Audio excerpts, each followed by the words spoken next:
l'équipe pluridisciplinaire de recherche sur la femme d'ANIT, affiliée au laboratoire de recherche sur la culture, le genre et la littérature, l'ARCGL, ont le plaisir de recevoir l'écrivain Moustapha Jmahri, historien confirmé de sa ville d'origine, El Jedida, comme le décrit Christian Foucher, écrivain et historien français.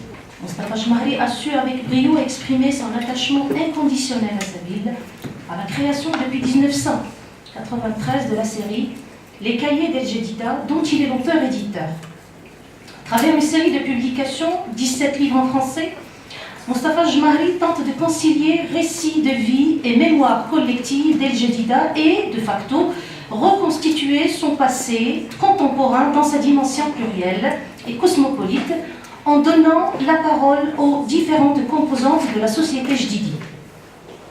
Alors, les Français, anciens de la ville, dans son livre intitulé « Paroles de Mazagané » en 2009, les Marocains musulmans et juifs, hommes et femmes qui ont connu et vécu les années du protectorat, dans son livre « Souvenirs marocains » en 2010, les Marocains juifs dans la communauté juive d'El Jedida, publié en 2013, les femmes jdidi, musulmanes, juives et françaises dans El Jedida, 1949-1969, paroles de femmes, publiées en 2016. Moustapha Jmahri a également publié des ouvrages de littérature chez l'Harmattan à Paris, dont son autobiographie intitulée « À l'ombre d'El Jedida » en 2012, un roman d'amour, « Les sentiers de l'attente » en 2014, et un recueil de nouvelles intitulé Figues et châtiments en 2016, préfacé par Fouad Ali.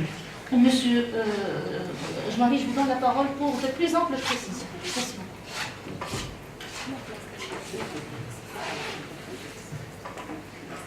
Alors,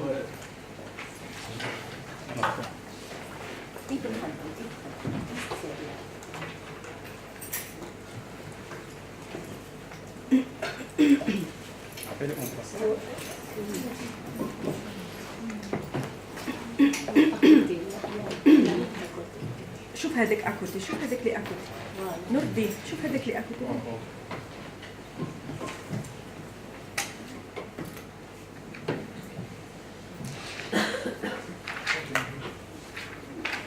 Non, non, c'est pas une bonne idée, non.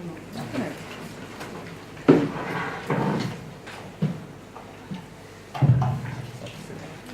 c'est bon.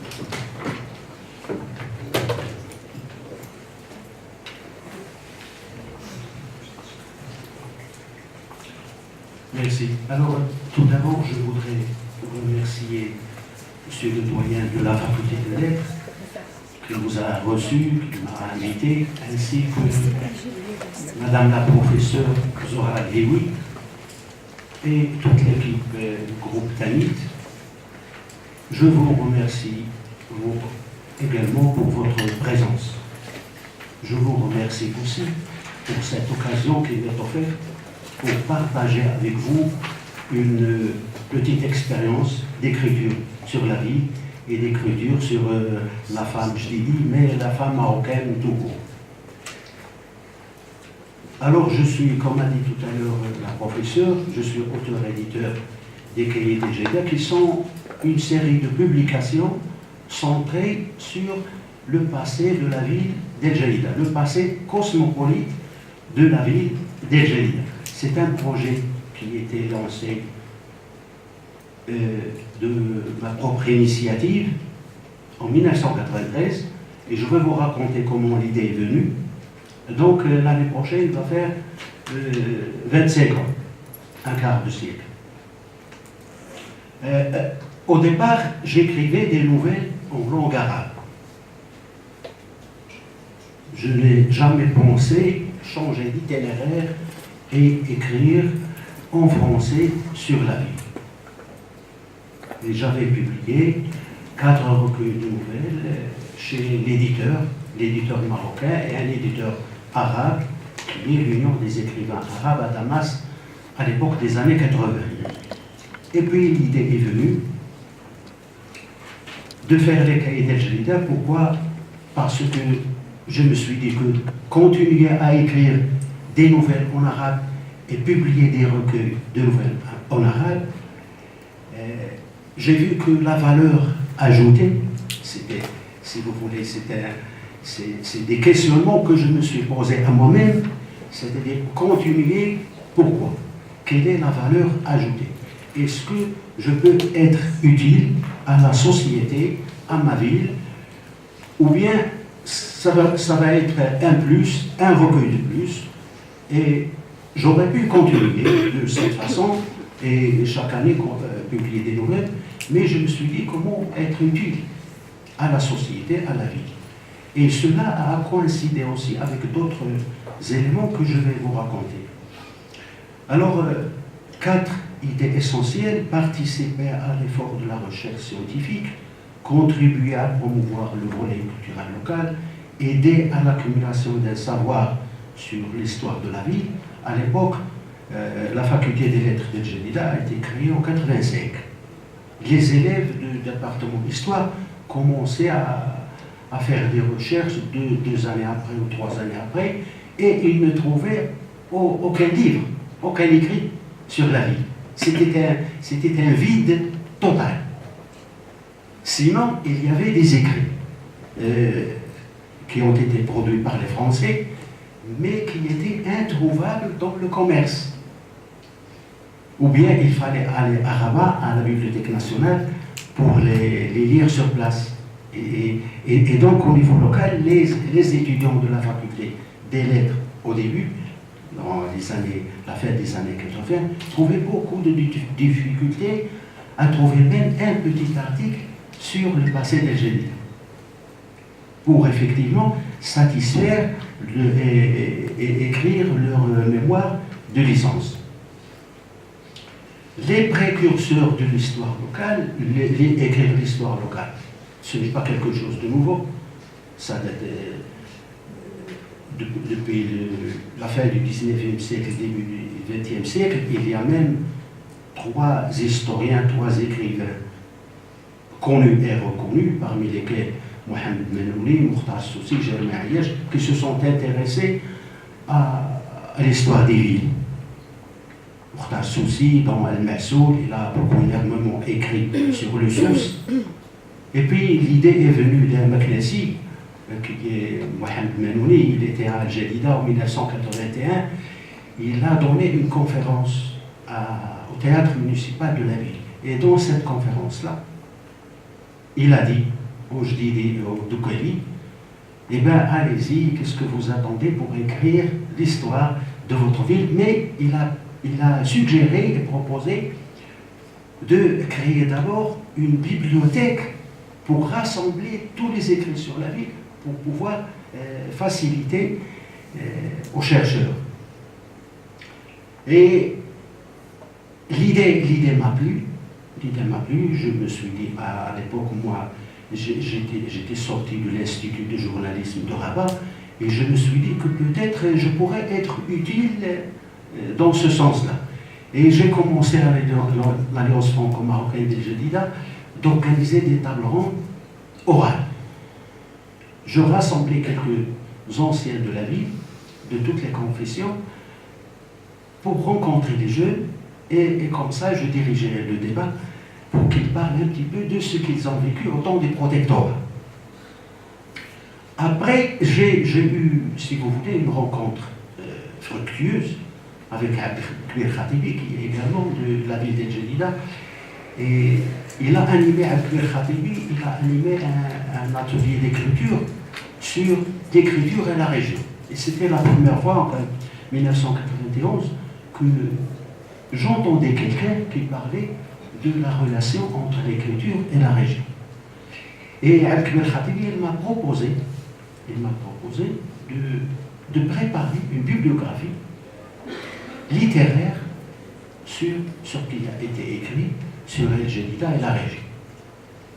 J'ai bien sûr publié cette bibliographie, mais au lieu qu'elle soit littéraire, parce que j'ai trouvé que c'était un petit peu difficile, c'est une bibliographie historique sur l'histoire, donc elle n'est pas littéraire.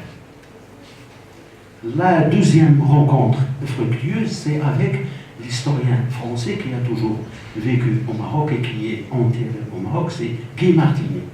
Et Guy Martinet, comme vous le savez, c'est lui, avec Barry Bourdal et d'autres, a écrit le programme officiel de l'histoire du Maroc qui a été enseigné dans les années 70 dans les lycées marocains. Alors Guy Martinet, il m'a soutenu et épaulé en correction, en conseil, en documentation. La troisième personnalité, c'est Nessia Delanoui, qui est originaire de la ville de Djelida, dont les parents sont venus à Djelida dans les années 1910, et comme sa grand-mère était médecin, et elle était professeure à Paris 10, donc elle m'a soutenu, et elle m'a aidé à faire ce livre sur la communauté juive de Djelida qu'elle a préfacé. Son père, Dr Guy Delanoui, c'était un personnage historique car il était pendant le protectorat président de Conscience française. C'est l'association qui a milité pour l'indépendance du Maroc. Et cet homme-là, il a trois distinctions. Il a le wissam de Sa Majesté Mohamed V, un autre de Hassan II et le troisième de Mohamed VI pour l'action qu'il a faite à l'époque contre les autorités du protectorat. Et lui, il m'a donné l'idée d'écrire ce livre, ce premier livre guide. Pourquoi? Parce qu'un éditeur l'a contacté et lui a dit, Monsieur Dr Delanoui, est-ce que vous voulez nous faire un guide de Djelida parce que vous êtes né et vous allez grandir à Djelida? Et lui, il est venu me voir et il m'a dit, moi, je suis âgé, je ne peux pas, j'ai d'autres préoccupations, je n'habite pas au Maroc, si vous voulez, vous en jasez. Et c'était l'idée de ce livre. Fouad Haloui, il était un ami d'enfance. Moi, je suis plus âgé que lui. Lui, il était dans la mission française, il étudiait en français. Moi, j'étais dans l'enseignement public. Mais c'était un ami d'enfance avec lequel on échangeait des bandes dessinées. Et je discutais avec lui parce que vous savez que les gens de la mission française aiment parler toujours en français. Et cela m'a aidé aussi à m'améliorer moi-même, qui était dans l'enseignement public. Il était plus jeune que moi, j'étais de 5 ans son aîné, mais on parlait, on a changé les bandes dessinées. Après, il était allé à Casablanca et ensuite, actuellement, il est à Amsterdam. Et Fouad Haloui, il m'a préfacé ce livre qui est sur les agriculteurs étrangers qu'on appelait les colons de la région des Doukala. Lui-même, Fouad Haloui, connaissait quelques-uns dans les fils des colons qui étaient avec lui à l'école de la mission française. Maintenant, c'est Idriss Taïb. Idriss Taïb aussi, j'ai eu pas mal d'échanges avec lui. En 1985, il était revenu à Djelida après un long exil en France. Il était revenu, il est resté pendant 2 années, 1985 et 1986. Lui, c'est aussi un homme remarquable et rigoureux en plus. Et donc, lui aussi, il m'a conseillé un petit peu de ne pas écrire toujours l'histoire et d'aller aussi vers le roman, d'où l'idée de ce roman, là, Les Sentiers de l'attente, qui est un roman léger, une histoire d'amour très, très, très légère par rapport à l'histoire. Alors, tout ce travail-là n'est pas facile. Il n'est pas facile. Et les difficultés que j'ai affrontées, maintenant, je peux dire que pas de la même façon, parce que pendant 25 ans, je me suis rodé. Alors, ce sont les 4 ordres de ces difficultés, archivistiques d'abord, parce que, admettons, pour aller à Djelida et demander de voir les archives de la municipalité ou de l'hôpital régional, ce n'est pas facile, c'est même impossible. Donc, il y a cette difficulté. Là, une difficulté documentaire, parce que il n'y a pas d'écrit, sur l'histoire locale, que ce soit pour Djelida ou d'autres villes. Il y en a des écrits, comme j'ai dit tout à l'heure, qui ont été publiés pendant la période du protectorat. Mais là, il faut aller à la Bibliothèque nationale. J'ai profité de mon passage à l'Institut de journalisme à Rabat pour aller, les heures creuses et les vacances, pour aller fouiller dans la Bibliothèque nationale. C'est ce qui m'a aidé, s'il vous plaît, à pallier cette difficulté. Troisième difficulté d'ordre matériel, c'est parce que les subventions, c'est difficile, le financement est difficile, et pour les 18 livres ou 19 que j'ai publiés dans cette série, j'étais peut-être soutenu seulement 3 fois. 3 fois sur les 19 livres, j'ai eu seulement 3 fois 3 subventions pour le règlement, si vous voulez, de la facture de l'imprimeur. Mais sinon, tous les autres livres, je les ai publiés moi-même. Seulement, j'ai pu continuer grâce aux lecteurs. Et tout à l'heure, je vous ai montré les recueils de nouvelles en arabe. Et j'ai constaté qu'en français, il y a un échange plus important en termes d'acquisition et en termes d'achat par rapport à la langue arabe. La quatrième difficulté est organisationnelle. Quand j'ai commencé, j'étais encore fonctionnaire, j'étais attaché de presse. Et il fallait concilier la fonction avec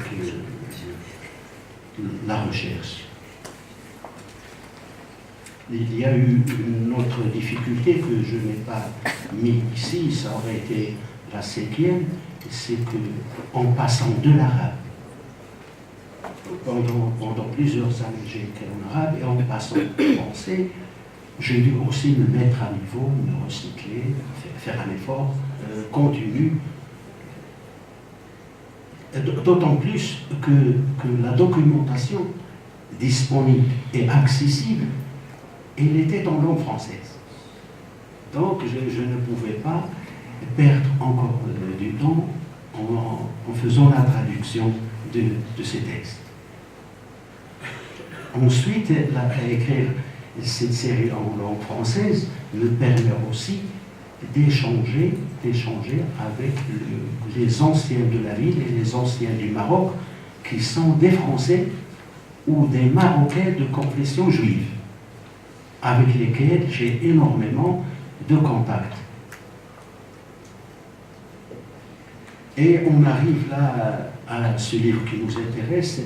Cette photo, je l'ai captée sur 2M quand ils ont présenté le livre. Alors, 3 idées pour brosser une image de l'association sociale et politique d'El Jadida et connaître le point de vue de la jeune fille sur la nature des relations intercommunautaires. C'est un livre qui veut ou qui aspire à rendre hommage à la femme. J'ai ici Halima Mbakouzazi, qui est ambassadeur du Maroc, et dont un témoignage figure dans ce livre. Alors, qu'est-ce qu'il dit dans son autobiographie? Il dit « Jamais je n'avais reçu la moindre reconnaissance ou consécration de mes pères marocains. » Donc, c'est comme si on se disait qu'il y a que la femme est encore marginalisée, oubliée. Et là, c'est écrit noir sur blanc sur son autobiographie, dont le titre est « Voyage autour de mes souvenirs ». Leila Ben Alal Mesloudi, qui connaît Leila Ben Alal Mesloudi? Elle a beaucoup de livres, elle est originaire de la ville d'El Jadida.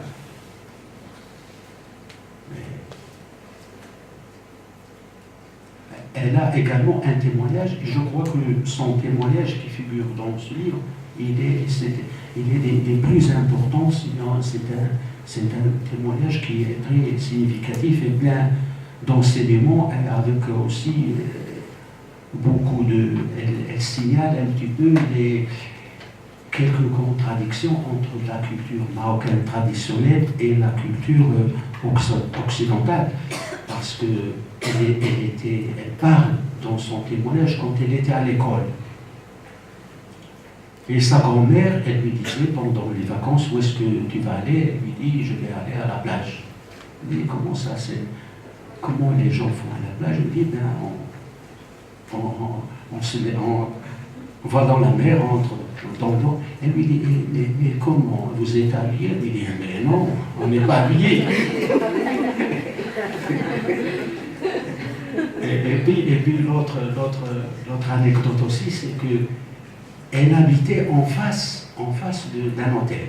Et dans cet hôtel-là, il y avait les Français à l'époque, le casino, qui dansaient, hommes et femmes qui dansaient. Et la grand-mère, elle voyait de la fenêtre les gens danser. Elle lui dit, mais dis-moi, Leila, elle s'appelle Leila. Est-ce que la femme là avec l'homme, c'est son mari? Elle lui dit, mais non, c'est pas son mari. Mais comment ça se fait que c'est pas son mari, son temps? Elle lui dit, et donc ça un petit peu, ça donne une idée sur la mentalité de l'époque, mais qui perdure jusqu'à aujourd'hui, elle n'a pas disparu.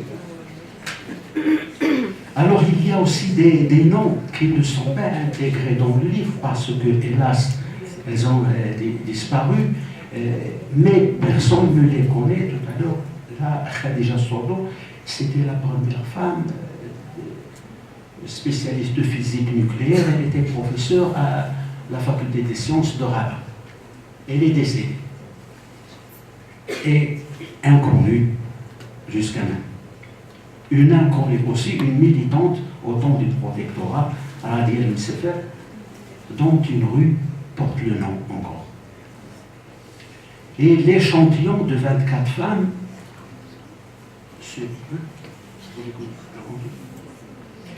24 femmes sur les 60 contactées. Alors, le choix d'un échantillon pour la ville d'El Jadida, comment a été fait? J'ai eu recours la première fois à 2 dames qui ont participé parmi les premières aux séances de témoignage pour ce livre. Mais il s'est avéré que après 4 mois, 5 mois, 6 mois, elles sont venues me voir et m'ont dit qu'elles ont des difficultés de trouver d'autres femmes qui veulent témoigner. Soit parce qu'elles ne veulent pas carrément, soit qu'elles se disaient qu'on n'a pas une expérience importante pour qu'elles soient portées à la connaissance des lecteurs. Donc elles minimisaient leur rôle. Et j'ai resté quelques mois les bras croisés. Finalement, j'ai trouvé 2 notables de la ville, si je peux les nommer comme ça, et je leur ai parlé de ce qui est arrivé pour ce blocage. Et ces 2 hommes, qui ont eu certaines connaissances de ce qu'était la ville dans les années 50 et connaissaient les familles. Ils ont établi une liste par quartier. Et ils m'ont dit, voilà, tel quartier, il y avait telle fille, telle fille, telle fille. Et dans ce quartier-là, telle fille. Et eux, ils n'ont pas le rôle ne s'est pas seulement limité à me donner le nom, mais ils m'ont aussi facilité les contacts. Pourquoi? Parce que ces filles-là qui sont devenues des dames mariées n'étaient pas à El Jadida. Elles étaient à Rabat, en France, à Casablanca, dans d'autres villes.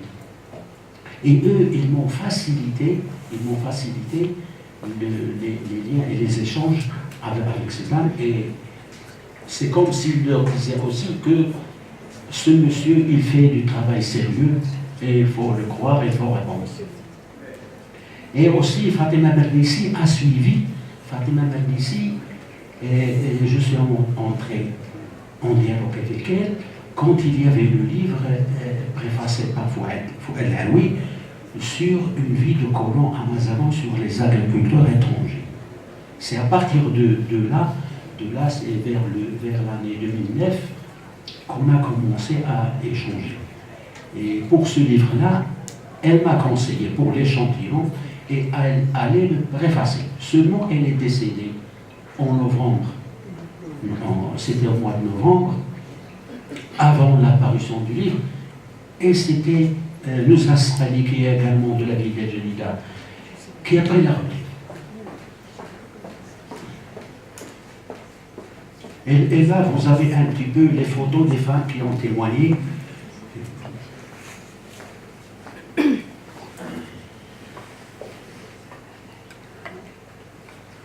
Alors, Fatima Mernissi, elle m'a dit, quand elle a lu, après, quand elle est arrivée à l'étude de l'échantillon, elle m'a dit il faut enrichir l'échantillon parce que là, elle m'a dit tu as des professeurs, des enseignantes, des secrétaires, mais tu n'as pas des tisseuses, des femmes de foyer, d'autres femmes qui ne travaillent pas. Il faut ajouter, et c'est pour cela que j'ai ajouté ces 3 femmes qui sont de conditions modestes, et en général, quand j'emploie le mot modeste, toutes les femmes, ou toute la vie LGBT, toutes les familles, à l'époque là dont on parle, des années 50-60, étaient modestes. Il n'y avait pas de différence de classe. Les gens vivaient dans le même quartier, il y avait des musulmans, des juifs et tout, il n'y avait pas de grande différence de classe. Et la photo de couverture, elle date de 1965 et non pas de 1865. Donc c'est tout près, c'est hier, ça vous donne une idée de la photo est dit long. La photo est dit long. Pour ne pas dire qu'on a reculé. Et là encore une photo, 22 enseignantes sur 9 enseignants. Donc dans cette école-là, on avait beaucoup plus d'enseignants que d'enseignants. Seulement la directrice qui est au milieu était de nationalité française. Et la plupart des femmes qui ont témoigné sont passées, ont fait leurs études seulement à Jedida, école et collège. La plupart à l'époque, n'ont pas, à part Ni'matullah Khatib qui était archéologue et la dame qui était ambassadeur, ben, la plupart n'avaient pas le baccalauréat. Il n'y avait pas de lycée? Le lycée, il est venu après. Le lycée Ibn Khatib est venu après. Et la jeunesse, je dis, voilà une photo qui vous donne une idée, 1960.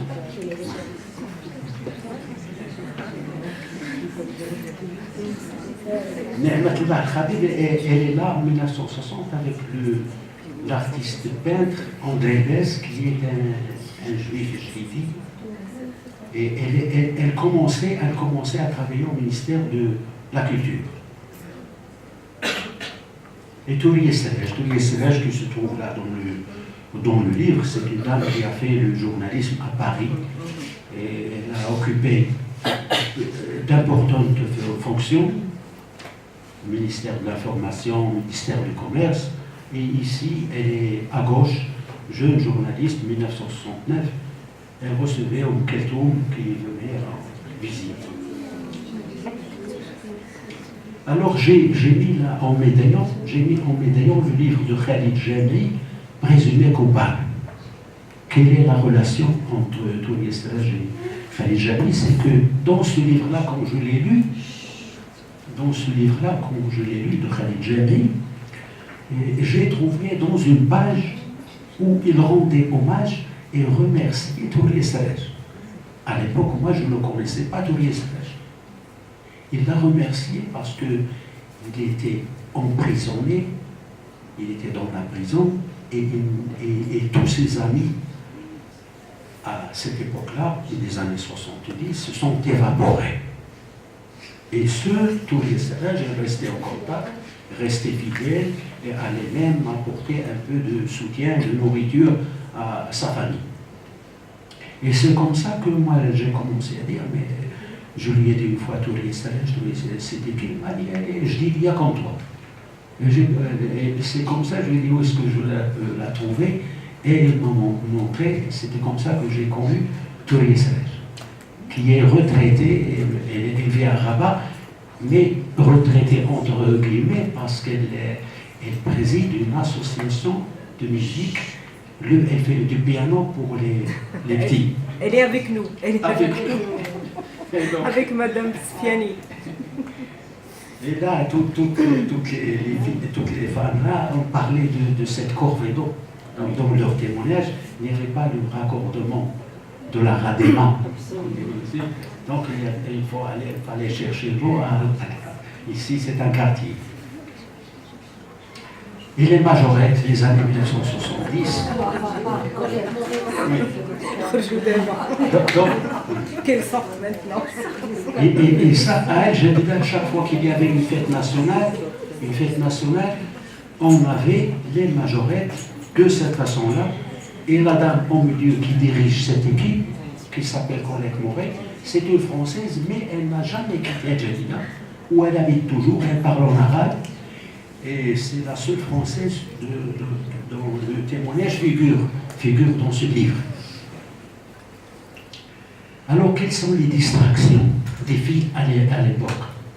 Moi, je leur ai posé la question, à cette époque-là, des années 49, que faisiez-vous toute la journée? Donc, il y avait la lecture, et puis la plage.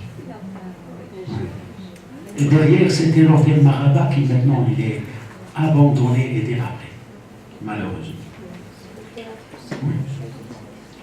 Et le sport. Alors, c'est dans cette équipe-là, il y a des musulmans, des Français. C'était la ville, et comme je vous ai dit tout à l'heure, c'était une ville cosmopolite où il y avait beaucoup de communautés, il y avait une grande richesse en matière de communauté. L'équipe féminine de volleyball 1958.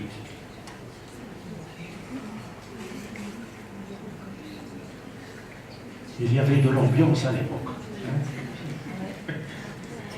Et le cinéma aussi, qui malheureusement n'existe plus. Je dis dans aucun cinéma. Paris Ciné, toutes les femmes ont parlé de ce cinéma-là, dont la propriétaire était une Française. La musique, Maître Agoumi, et là, à côté de lui, c'est Khadija Ben Ghanem, dont un témoignage figure dans ce livre. Et à l'époque, il travaillait au théâtre municipal de la ville d'El Jadida. Le théâtre aussi. Le monsieur, c'est un dentiste, je dirais, de confession juive, et sa sœur, avocate à droite. Et il faisait du théâtre. Ils avaient une troupe qui faisait du théâtre amateur. Des promenades, bien sûr. C'est facile. Et c'est accessible. Mais le jardin n'est plus comme il était. Et la cuisine aussi avec un logis. Alors, cette photo-là, elle date de 1957. Et ce cuisinier juif, il donnait des cours. En musulman et juif à la fois. Autre distraction, connaissance du monde, ce sont des documentaires. Et les filles à l'époque au théâtre municipal, elles étaient des abonnés avec une carte. Et c'est ce monsieur-là qui était... J'ai mis sa photo parce qu'il est beaucoup cité dans les témoignages.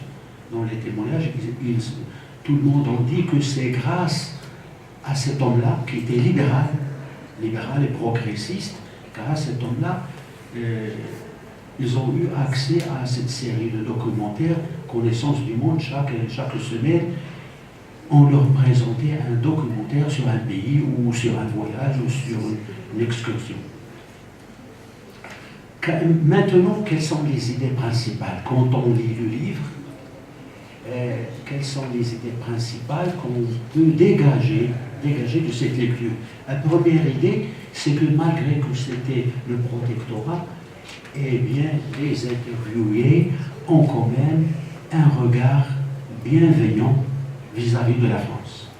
Même s'ils disent que c'est avec difficulté qu'on nous a inscrits à l'école. Ou bien mon père était dans le Hizb al-Istiqlal et il a eu ceci ou cela.